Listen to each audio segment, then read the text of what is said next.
I have the opportunity to step on the campus of Princeton University, the youngest of 7. Mom went to high school. And I'm looking up and I'm in Princeton, New Jersey, and I have so much passion inside. There's so much pride in me, and the way in which I'm walking on campus is not just like everyone else, right? There's something that's pulling inside of me because I know how many people have sacrificed for me to be in that situation. And the beautiful thing about being in a situation where people have sacrificed for you is that you have the power of so many people, right? I stand here as one person, but I come as 10,000. I stand as one, but 10,000 support me. Because the way in which we operate, many of us operate in the practical, what we're doing. Every day we do what we're doing. I know that my job from 9 to 5 is to do this. Right? Then several of us maybe take that next step. How we do it. Do we do it with passion? Do we do it with conviction? But there's this next step that's amazing. Why are you doing what you're doing?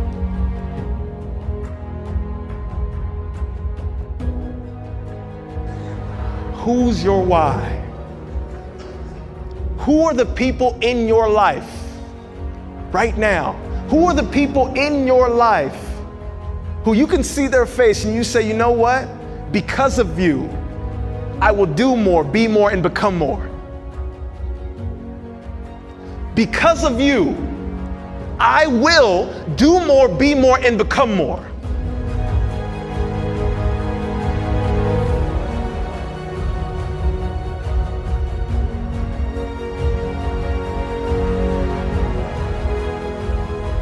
Every time I get the opportunity to tell my story, I start with my mom. She is me. Her heart is my heart. Everything that I do, I know the sacrifice. I know the sacrifice. And the most amazing part is I believe that each and every one of us can bring that passion to what we do if we remember who our why is. If we identify it so clearly on a day-to-day basis of why are we getting up at 6 a.m. again? Why are we doing this, right? And there are certain people in our lives that allow us to continue on, that allow us to push forth.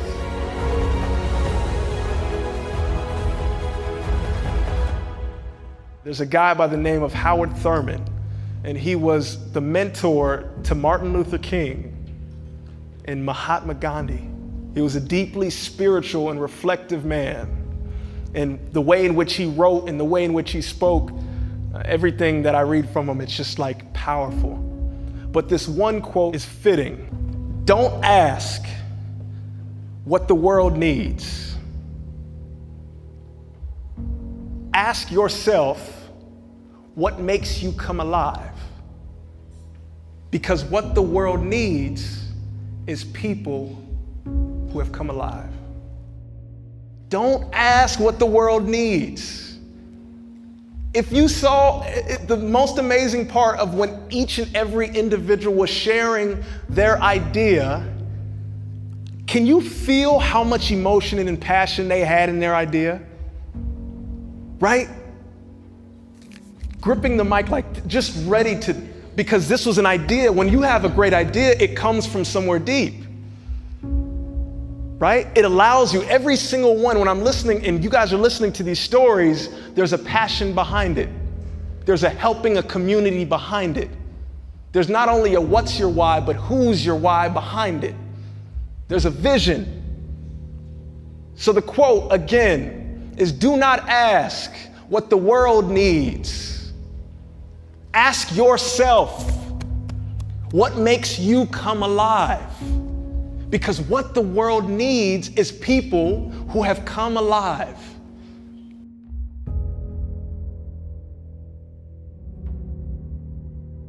There were so many times I didn't think I was going to graduate. I'll be 100% honest with you. There were so many times where it was so difficult. And I remember in 2013, and this is kind of my story, the reason where that TED Talk came from, the reason why I wrote How to Network in College for Students. And I can remember graduating, imagine, from the #1 academic institution in the country, unemployed, and going, what? And spending the next 6 to 9 months thinking, what on earth is going on in the world? I thought I did everything right.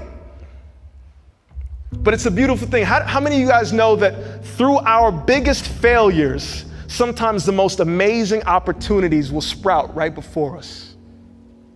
How many of you guys know that? Right? And amazingly, that failure for me made me change my questioning. And I want you guys to think about this clearly here. It made me change my questioning. I returned to Princeton University, worked just like you in administration in the athletic department.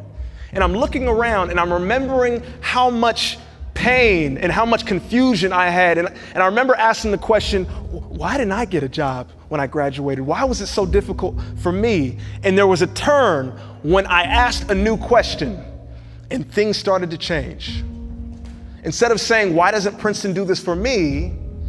I asked, what can I do for Princeton? Right? In the midst of not knowing what's happening, instead of asking, why can't Princeton do this for me? I asked the question, what can I do in my shoes, from my perspective, in my stance, to contribute to this amazing community? How can I make this great community even better? And it hit me, and I said, you know what? There might be other student athletes just like me who don't understand the concept. So I created a program. The program was called Profound Ivy. It was a mentoring program. And I said, can I get some of the student athletes together and we'll come in and we'll talk about networking and professional development and academic efficiency? And the athletic department looked at me and they said, oh, that's awesome. We won't pay you for it, but this is great. Go ahead. And so that's what I did. 9 to 5, you work, and then 6 to 9, just doing my own thing of how I could contribute back. And it was interesting because the group grew, right? It was 8 students, and then it was 12 students, and then it was 25 students, and then it was 40 students, and then it was 70 students. And then I get an email from the university president and says, did you create the Profound Ivy mentoring program? Yes, it's me. It's like, well, I would like to come support it and financially support it as well. Is that okay? You guys can clap for that. There's a point here. I want to drill this in. And I remember at that moment, and I thought to myself, I was just one guy out of a 130 person department with one idea that came from me changing my question from being a selfish act to a selfless act. From what can this community give me to what can I contribute to this community? I'll say that one more time. I changed the question in my head from what can this community give me to what can I contribute to this community?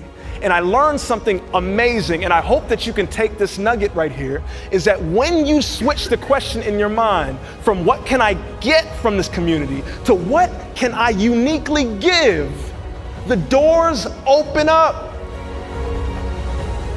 Opportunities come flooding through. It's an amazing mindset perspective. It's amazing change. Something that I learned at the age of 24, and I will never forget to this day.